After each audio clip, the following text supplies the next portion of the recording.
PC number 392, 5 seconds. Start. Madam, when the emergency was declared, voluntary collections for the Defence Fund were initiated and the working classes and the poorer sections of the people gave their all to the National Defence Fund. But the richer classes, the Maharajas and the property owning classes in India have given very little to the National Defence Fund, which really shows that the government have not taken proper steps to collect monies from these land owning and rich classes. The emergency should have been utilized for freezing the privy purses that are given to the princes. It should have been utilized for getting more collections from those classes who can pay, who have earned money by illegal means, who have evaded wealth tax, who have evaded income tax. The government of India has done well in bringing the gold control rules, but unfortunately, these rules have not been of much use in unearthing the gold that has been hoarded by the black marketeers. More stringent steps should be taken to see that the gold, which is estimated to be worth about rupees 4,000 crore, is unearthed. The quantity of gold that has to be worn by any male or female should be limited. Then only can the gold that has been hoarded by these people be unearthed. Regarding collections, I should sound a note of warning. From almost all the states, reports have come in that coercive and pressure tactics have been used by the officers to collect money for the National Defence Fund. It is necessary that we should raise funds, but mere collection of these funds will not strengthen our defence forces or enable developmental activities to go on. On the other hand, it is absolutely necessary that a defence levy should be resorted to in order to raise funds to strengthen defence forces. It should be voluntary, and only when will it create enthusiasm among the people, and we will be making them realize we are at war with China and we should do our best to increase the defense potential of the country. That does not mean that the officers concerned should make use of coercive methods to collect funds.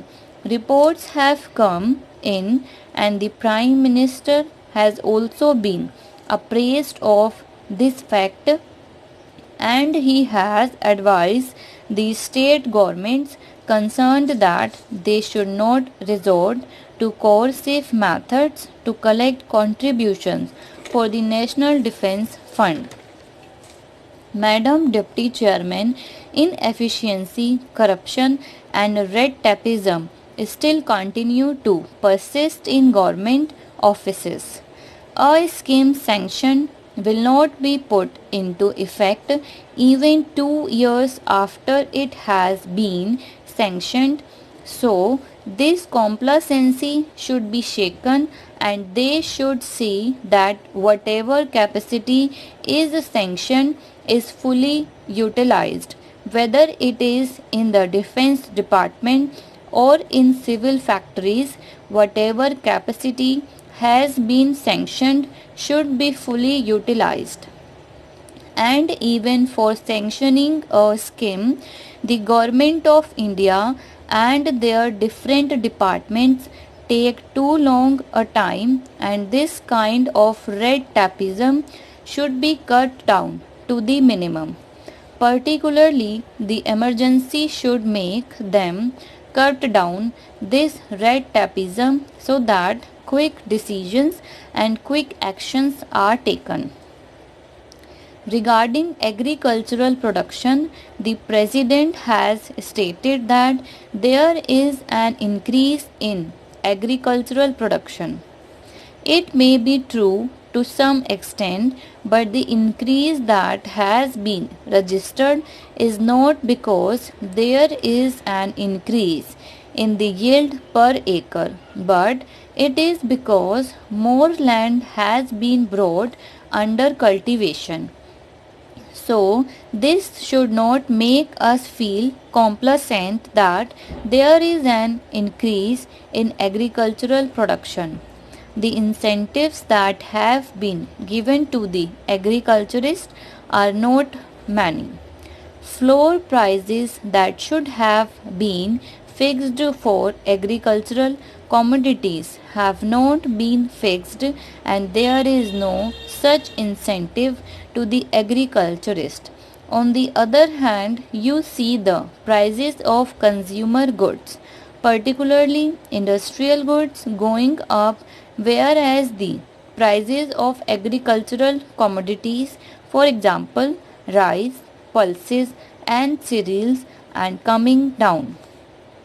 So, in order to obviate the difficulties that the agriculturist is put to, the Government of India should declare the floor prices, which will give an incentive to the agriculturist to produce more.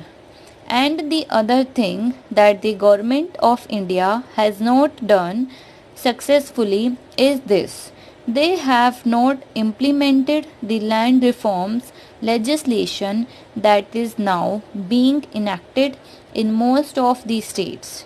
It requires an amendment of the Constitution, and therefore I urge upon the Government of India to bring forward in this Parliament before the present session ends such a measure in order that land reforms are given effect to.